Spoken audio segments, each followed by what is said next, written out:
अस्सलाम वालेकुम स्टूडेंट्स। उम्मीद है कि आप सब खैरियत से होंगे।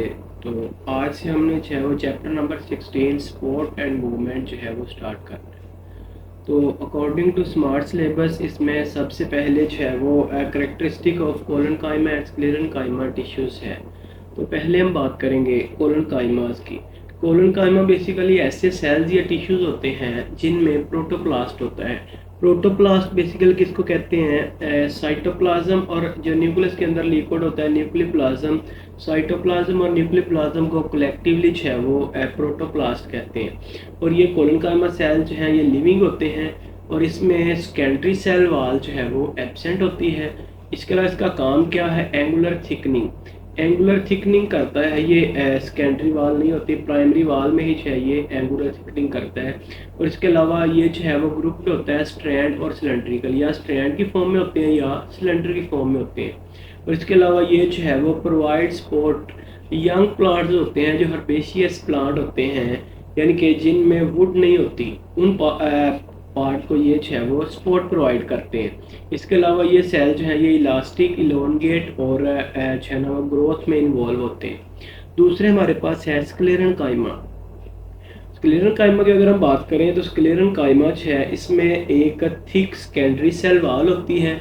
और इसके अलावा सेकेंडरी वाल आपको पता है किससे मिलकर बनती है? लिग्निन से मिलकर बनती है। और इसमें जो है वो लिग्निन डिपोजिशन होती है या इम्प्रेगनेंट होता है, नेटेड होता है। इसके अलावा इसमें जो है ये जो लिग्निन की वजह से ये जो सेकेंडरी वाल है ये टफ एंड हार्ड बन जाती है और ये मोस्टली जो है वो नॉन लिविंग होती है। इसका काम क्या है? इसका काम भी प्लांट को जो है ना वो सपोर्ट प्रोवाइड करना, स्पेशली वुडी प्लांट्स को, ये वुड में मौजूद होते हैं। इसकी जो है स्क्लेरन काइमा, इसकी 3 टाइप्स होती हैं, फाइबर्स, स्क्लेराइड्स एंड वेजल्स। तो सबसे पहले हम बात करेंगे फाइबर्स की या ट्रैकियड्स की। ये लॉन्ग सिलेंड्रिकल होते हैं और ये मोस्टली क्या सॉलिड बंडल जो है जाइलम में उसकी फॉर्मेशन करते हैं, यानी कि बंडल कैप जो होते हैं उसकी फॉर्मेशन करते हैं। दूसरे हमारे पास है सक्लेरेट्स। सक्लेरेट्स जो हैं ये शॉर्ट होते हैं फाइबर से, ऊपर वाले जो हैं ये लॉन्ग हैं और ये शॉर्ट होते हैं फाइबर से। और ये मोस्टली जो है वो सीड कोट और नट शेल। सीड कोट जो सीड के अराउंड एक कवरिंग होती है उसकी फॉर्मेशन करते हैं। और नट शेल जैसा कि डिफरेंट आप जो है वो पीनट देख लें या इसके अलावा जो है वो कोकोनट देख लें, उसके अराउंड जो है एक हार्ड कवरिंग होती है। इस तरह अखरोट देख लें, उसके अराउंड जो है वो एक हार्ड कवरिंग होती है। तो वो जो है इससे मिलकर बनती है। इसका काम क्या है? प्रोटेक्शन प्रोवाइड करना। उसके बाद लास्ट है वेजल्स।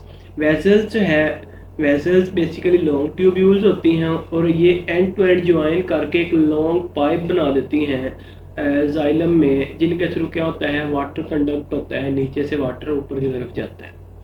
तो ये था प्लांट में पोर्शन। उसके बाद हम बात करेंगे स्पोर्ट्स इन एनिमल।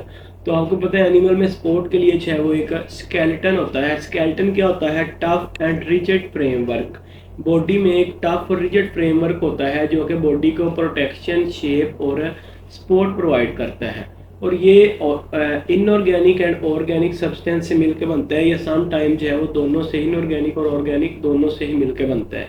अगर हम बात करें प्रोटोजोआ की, तो प्रोटोजोआ जो है ये इसमें सिर्फ एक सिंगल सेल से ये स्केलेटन बनता है। लेकिन अगर हम बात करें मल्टी सेलुलर की, तो मल्टी सेलुलर में जो है ये काफ़ी ज़्यादा सेल से मिल के बनता है। उसके बाद स्केलेटन की अगर हम बात करें तो स्केलेटन जो है वो 3 टाइप का होता है। हाइड्रोस्टेटिक स्केलेटन होता है, उसके अलावा एक्सोस्केलेटन होता है और एंडोस्केलेटन होता है।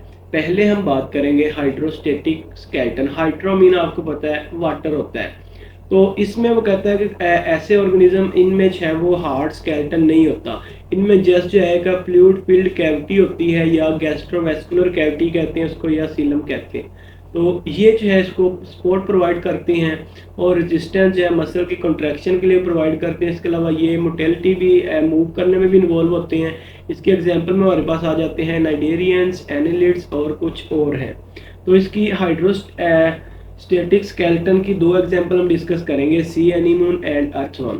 सी एनीमोन जो है इसकी बॉडी जो है वो सी मेरीन वाटर जो है उससे फिल हो जाती है। जैसे ही अपना फिल हो जाती है तो अपना माउथ क्लोज कर लेते हैं। अब माउथ क्लोज करने के बाद ये सर्कुलर मसल्स को कॉन्ट्रैक्ट करते हैं। अब जब ये सर्कुलर मसल को कॉन्ट्रैक्ट करेंगे तो बॉडी जो है वो शॉर्ट होगी। तो वो जो इसके अंदर कैविटी में वाटर फिल हो गया है उस पर प्रेशर एक्सर्ट करेगी। जब प्रेशर एक्सर्ट करेगी तो वो प्रेशर जो है बॉडी को स्ट्रेट अपवर्ड जो है स्टैचू यानी कि उसके सीधी खड़ा होने में हेल्प करता है। तो ये जो है ना वो इस तरह इसको एक सीधा खड़ा होने में हेल्प करेगा। दूसरा हमारे पास एग्जांपल है अर्थवर्म्स।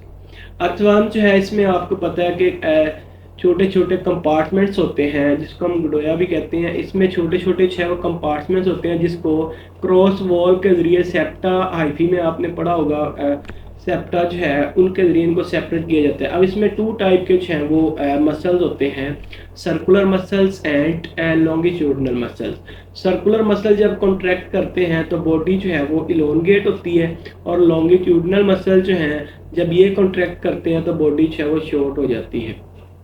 तो इनमें जो wave of elongation and contraction जो है ये उसको मूव करने में हेल्प करता है। और ये जो है वो पेयर, ये वाला पेयर जो है सर्कुलर और लॉन्गिट्यूडनल का, ये दोनों में ही मौजूद, हर एक सीटा जो है हर एक जो इसका कंपार्टमेंट है उसमें मौजूद होता है। उसके बाद हम बात करेंगे सेकंड टाइप की, एक्सोस्केलेटन की।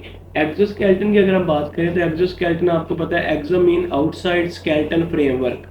तो कुछ एनिमल्स ऐसे भी होते हैं जिनकी बॉडी के आउटसाइड पे स्केलेटन होता है और उसके साथ इनर जो मसल होते हैं, अंदर वाले जो मसल होते हैं वो अटैच होते हैं। और एक्सोस्केलेटन जिनके भी बाहर होता है वो इनर्ट होता है, गैर मुतहर्रिक होता है और नॉन लिविंग होता है। और ये स्क्रीट कहाँ से होता है, ये एक्टोडर्म से जो है वो स्क्रीट होता है। ये बेसिकली जो है वो 2 टाइप की लेयर से मिलकर बनता है, एपिक्यूटिकल एंड प्रोक्यूटिकल। एपी मीन आपको पता है आउटर होता है या अपर होता है, तो ये क्या है, आउटर मोस्ट लेयर है। और ये किससे मिलकर बनती है, ये वैक्सी लिपोप्रोटीन से मिलकर बनती है। और ये जो है बेसिकली इसका काम क्या है, इम्परमिएबल टू वाटर। वाटर के लिए ये जो है वो परमिएबल नहीं होती, इम्परमिएबल होती है। और ये डिफरेंट जो माइक्रोब्स और इंसेक्ट्स हैं उनके लिए बैरियर के तौर पे काम करते हैं, ताकि वो जो माइक्रोब या इंसेक्ट्स हैं वो उसको, जो ऑर्गेनिज्म है जिसके अराउंड ये एक्सोस्केलेटन है उसको इफेक्ट ना कर सके, उसको नुकसान ना पहुंचा सके। तो उसके बाद है प्रोक्यूटिकल। प्रोक्यूटिकल जो है वो एपिक्यूटिकल के नीचे वाली लेयर होती है, और ये स्पेशल टाइप पॉलीसेकेराइड से मिलकर बनती है जिनमें काइटन है और जो है ना काइटन और पॉलीसेकेराइड से मिलकर बनती है। तो ये जो है वो इससे एपिक्यूटिकल हार्ड होती है और ये जो है वो सॉफ्ट होती है। लेकिन बाद में इसमें भी जो है वो सेकुलराइजेशन के प्रोसेस के थ्रू जो है वो हार्डनेस आ जाती है। वो हार्डनेस कैसे आएगी, जब कैल्शियम कार्बोनेट जो है इसके स्केलेटन के अंदर, प्रोक्यूटिकल के अंदर जो है वो इम्प्रेगनेंट की जाएगी, इंसर्ट की जाएगी। जब कैल्शियम कार्बोनेट की कंसनट्रेशन इसमें ज़्यादा हो जाएगी तो ये ऑटोमेटिकली ये भी क्या हो जाएगी, हार्ड हो जाएगी। इसकी अगर हम एग्जांपल की बात करें तो पहली एग्जांपल हमारे पास मोलस्क शेल, जिसको हम कहते हैं गूंगे सिपियाँ, वो, और उसके अराउंड जो है वो वाइट कलर का एक जो है वो शेल सा होता है, एक सिप्पी के या गूंगे के जो है वो बाहर वाली साइड पे एक शेल सा होता है। तो इसमें जो है वो सबसे सिंपलेस्ट एक्सोस्केलेटन होता है और जिसमें 1 या 2 पीस होते हैं। इसके अलावा अगर हम बात करें मेरीन जो है बाइवाल्व्स, उसका जो एक्सोस्केलेटन होता है वो हार्ड होता है और उसमें कैल्शियम कार्बोनेट बहुत ज़्यादा होता है। लेकिन जो टेरेस्ट्रियल स्नेल यानी कि जो लैंड पे रहने वाले हैं ज़मीन पे, उनका जो हाइड्रोस्केलेटन है, सॉरी एक्सोस्केलेटन है, वो लाइट होता है, इतना हाई वेट उसका नहीं होता। और ये वाले जो मोलस्क्स होते हैं या इसमें स्नेल्स आ जाते हैं हमारे पास, या बाइवाल्व्स हैं, ये अपने जो होते हैं इसका शेल उसके अंदर ही ग्रो करते हैं और एज के साथ साथ आहिस्ता आहिस्ता जैसे जैसे वो ग्रो करता है वैसे वैसे शेल भी ग्रो करता है और इसके जो रिंग्स होते हैं वो विजिबल होते हैं। इसके अलावा इसमें जो सॉफ्ट पार्ट होता है, अब बाहर वाली साइड पे तो एक इसके होल होता है, ठीक है, अंदर वाली साइड पे जो ऑर्गेनिज्म होता है उसने भी तो अपना जो है वो बॉडी स्ट्रक्चर वो मेंटेन करना होता है, उसके लिए इसकी बॉडी में जो है वो हाइड्रोस्टेटिक स्केलेटन होता है। दूसरी एग्जांपल हमारे पास है आर्थ्रोपोड एक्सोस्केलेटन। आर्थ्रोपोड एक्सोस्केलेटन जो है ये बहुत कम्प्लेक्स है, और आर्थ्रोपोड में जो एक्सोस्केलेटन है इसके लिए इसमें बहुत ज़्यादा जो है वो अडाप्टेशंस आई। तो हम अडाप्टेशन देखते हैं कि इन्होंने जो है वो कौन कौन सी अडाप्टेशन आई। एक तो इन्होंने पहली अडाप्टेशन के अपने आप को जो है वो एक्सोस्केलेटन के अंदर जो है अपने आप को जिंदा रहना जो है वो अडॉप्ट कर लिया। उसके अलावा इसके जो इनसाइड हैं रिजिस और बार्स, जो किनारे होते हैं या बार्स होते हैं, उनको थोड़ा सा जो है वो बढ़ा दिया ताकि वहाँ इजीली जो है वो मसल अटैच हो सकें। और इसके अलावा जॉइंट्स की फॉर्मेशन के लिए जो है वो ये रिजिस होते हैं, और ये जहाँ जॉइंट बनते हैं जॉइंट्स की फॉर्मेशन भी हो जाती है, और जहाँ जॉइंट्स बनते हैं वहाँ से जो है वो थिन और फ्लेक्सिबल हो जाता है एक्सोस्केलेटन, ताकि वो मूवमेंट को इजीली प्रोवाइड कर सके। उसके बाद नेक्स्ट जो है इसमें एक और सेंसरी रिसेप्टर की अडेप्टेशन हुई, जैसा कि सेंसिला। अब इसमें सेंसिला जो सेंसरी रिसेप्टर है जिसको हम ब्रिस्टल्स या लेंसेज, ये जो है ब्रिस्टल और लेंसेज एज आ सेंसरी रिसेप्टर सेंसिला के तौर पे काम करते हैं। इसमें ट्रैकियल सिस्टम होता है। और अगर हम इसके एडवांटेजेस की बात करें कि आर्थ्रोपोड का जो एक्सोस्केलेटन है ये ओवरऑल एक्सोस्केलेटन है, उसका फ़ायदा क्या होता है। एक तो गैसियस एक्सचेंज के लिए होता है ये, दूसरा ये एनिमीज़ जो है ना यानी कि माइक्रो ऑर्गेनिज्म वगैरह उनसे इसकी प्रोटेक्शन करता है, और तीसरा जो है प्रोवाइड फ्रॉम डेजिकेशन। डेजिकेशन यानी कि ये उसको जो है वो डेजिकेट व डिहाइड्रेशन, पानी के ज़्यादा अखराज से भी बचाता है। उसके बाद नेक्स्ट है एक्डाइसिस या मोल्टिंग। एक्डाइसिस होता है बेसिकली कुछ ऑर्गेनिज्म होते हैं वो पीरियोडिकली अपना एक्सोस्केलेटन जो है वो रिमूव करके नया एक्सोस्केलेटन लेके आते हैं। तो ऐसे प्रोसेस को हम क्या कहते हैं, एक्डाइसिस। और इसमें क्या होता है कि जो हार्ड आउटर कवर होता है वो ग्रोथ को अलाउ नहीं करता इतना ज़्यादा उसके, यानी कि जब कोई चीज़ एक चीज़ के अंदर बंद होगी तो अंदर वाली चीज़ कैसे इतनी ज़्यादा ग्रो करेगी। तो फिर ये जो है एक्सोस्केलेटन वाले ऑर्गेनिज्म ये शेड ऑफ करते हैं पीरियोडिकली न्यू एक्सोस्केलेटन जो इसमें बन जाता है। इसमें 4 स्टेजेस होती हैं। पहली स्टेज जो है हाइपोडर्मल ग्लैंड जो है इसके होते हैं वो नीचे होते हैं, इसके सबसे नीचे वाली जो होती है लेयर, तो वहाँ से एक एंजाइम क्रिएट होता है एक्डाइसोन। एक्डाइसोन जो है फिर जो एंडीक्यूटिकल है उसको डाइजेस्ट करते हैं। एंडीक्यूटिकल को जैसे डाइजेस्ट करते हैं वहाँ जो है वो जो स्केलेटन और जो नीचे वाली लेयर है हाइड्रोडर्मल लेयर है उसके दरमियान छोटे छोटे पोर्स बन जाते हैं। अब ये जो है यहाँ फिर एक नया प्रोक्यूटिकल एपिक्यूटिकल यानी कि एक्सोस्केलेटन बनना स्टार्ट हो जाता है। तो ओल्ड स्केलेटन जो है वो फिर स्प्लिट हो जाता है और रिमूव हो जाता है, और नया स्केलेटन जो है उसकी जगह नया स्केलेटन बन जाता है। इस तरह ये जो जितने दिन इनका स्केलेटन चेंज नया बनता है, तो नया जो स्केलेटन है वो बेसिकली उस वक्त तक जब तक नया नहीं बन जाता ये अपने आप को हाइड करके रखते हैं, छुपा के रखते हैं ताकि कोई भी दूसरा ऑर्गेनिज्म जो है इनको इफेक्ट ना कर सके। और मैंने पहले बताया कि एक हार्मोन जो है वो काम करता है ये सारा एक्डाइसोन। तो इसकी मैं अभी आपको जो है वो वीडियो दिखाता हूँ, ये देखें। अब इसमें जो है वो आपको नज़र आएगा कैसे जो है ये अपना स्केलेटन रिमूव करते हैं।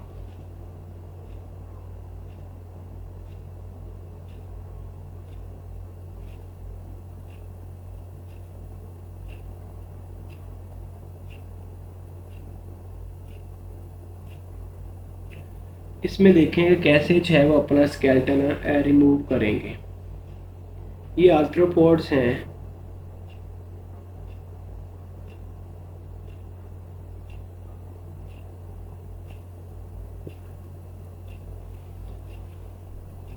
ये जो है अब अपना स्केलेटन जो है वो रिमूव करने की ट्राई कर रहा है, तो इसमें जो है इजीली हो जाएगा।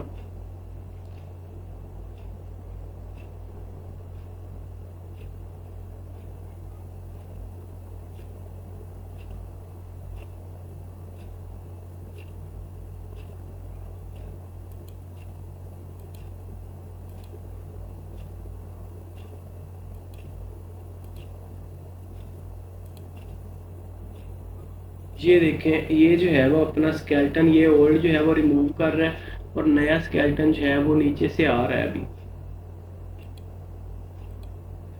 तो इस तरह ये सेपरेट हो जाता है और एक्सोस्केलेटन सेपरेट हो जाता है, और ये जो है वो सेपरेट हो, इसमें देखें छोटे छोटे पोर्स बन गए। अब ये देखें ये पीछे में जो रह गया इसका, और ये ऑर्गेनिज्म जो है इसके अंदर से निकल रहा है। तो ये इससे क्या हो गया है, सेपरेट हो गया है। ये इससे जो है भी सेपरेट हो जाएगा।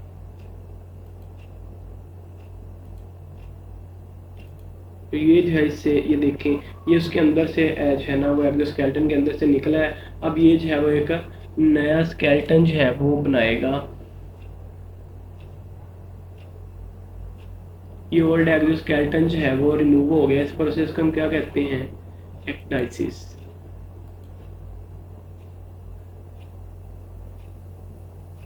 अब इसकी बॉडी पे जो है एक नया एक्सोस्केलेटन आएगा।